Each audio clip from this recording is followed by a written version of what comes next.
माझं नशीब चांगलं की मला आमदार केलं असा दावा अजित पवारांनी केला नाही असा टोला शरद पवारांनी लगावलाय। शरद पवार यांना मी आमदार केलं असं म्हणणार नाही, त्यावेळी मी तिसरीत होतो असं मिश्किल उत्तर अजित पवार यांनी दिलंय। त्यांनी सांगितलं की रामराजेला मी आमदार केलं, म्हणजे गमतीची गोष्ट आहे। रामराजेला आमदार केलं पक्षाचा अध्यक्ष मी, ज्यांनी रामराजेला आमदार केलं सांगितलं त्यांनाही पहिलं तिकीट मी दिलं।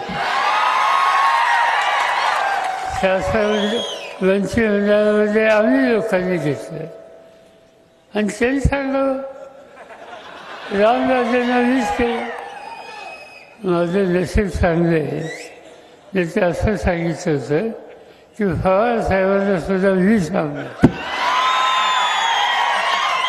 पवार साहेबांनी पण सांगितलं की मी साखरवाडीच्या सभेमध्ये सांगितलं की मी श्रीमंतांना आमदार केलं, पण साहेबांना ते खटकलं। ते म्हणाले की मी पक्षाचा अध्यक्ष असताना हा कसा आमदार करेल, मग उद्या म्हणेल की बारामतीचा पण आमदार मीच केला। मी कसं आयुष्यात म्हणणार नाही, मी इतका वेडा नाहीये। मी त्यावेळेस ते आमदार झाले तेव्हा तिसरीत होतो, तिसरीत। आता तिसरीतलं कार्ट कसं काय